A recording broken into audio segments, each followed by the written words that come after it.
Today, we're going on a bit of an adventure, and it's one you've probably taken part in without even realizing it.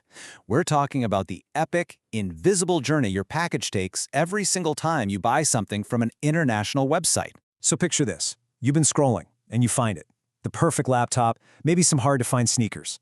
You click buy, and that's it, right? Your job is done. Well, that's actually just the beginning.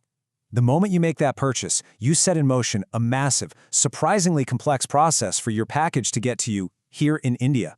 And this whole journey isn't just random. It's all directed by one master script, the Customs Act of 1962. Yeah, 1962?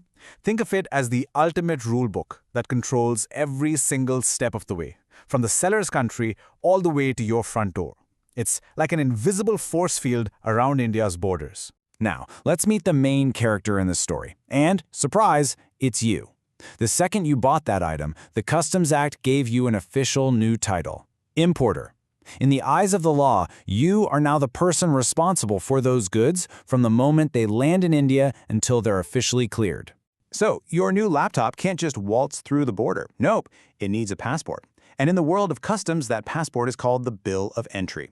This is the formal piece of paper that says, "Hello, I'm here."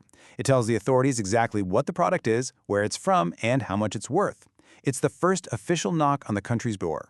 All right, so let's quickly map out this whole journey. It's kind of like a gauntlet. First, the package arrives in India. Then, its bill of entry is filed. Next, customs officials assess it to figure out the tax, which is called a duty. Once that's paid, a clearance order is given. And only then can it make its way to you. Let's break down those really critical parts. Okay, now we get to the part everyone really cares about. What's this gonna cost me? This price of entry is the customs duty, and how that duty gets calculated is one of the absolute core functions of the entire Customs Act. The official word for this calculation process is assessment.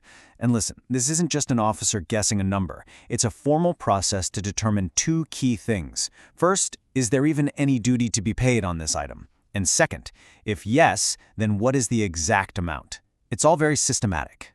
So, how do they figure out your package's value? Well, it's not just the price tag.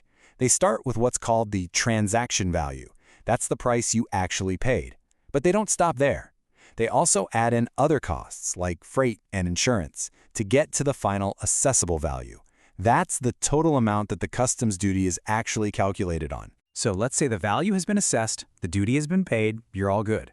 Now the customs officer in charge gives the final green light. They issue that clearance order, and just like that, your laptop is officially and legally in the country. The journey's almost over. But of course, not every trip is that smooth. Sometimes, a package gets pulled aside for a closer look. What happens when your package gets flagged by the system? Well, this is where the protective side of the Customs Act really kicks in. At this point, the journey hits a fork in the road. It can go one of two ways. Path 1, the package gets cleared. All the duties are paid, it's not a forbidden item, and it's good to go. Path 2, it gets flagged as prohibited goods, and under the law, the government has the power to restrict or even totally ban certain things from being imported.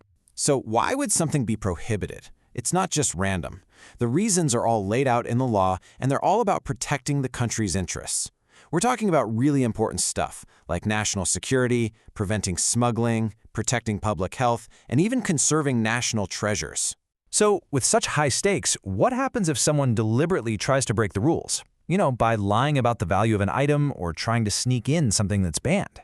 Well, the Act has some very sharp teeth for situations like that. And this number right here makes the risk crystal clear. If someone is caught evading duty on goods worth more than 50 lakh rupees, the law treats it as a cognizable offense. And that's just legal speak for something really serious. It means the authorities can make an arrest without even needing a warrant. So when you step back and look at the whole picture, the purpose stated in the Act itself says it all. It's an act to consolidate and amend the law relating to customs. In other words, it's the one, single, powerful rule book to manage every single thing that crosses the border. And this leaves us with a final thought, a big question really. In our super-fast modern world of global e-commerce, is this complex 60-year-old rulebook just a frustrating barrier? Or is it actually a vital and necessary shield protecting the country's economy, its security, and its health? It's definitely something to think about the next time you click buy.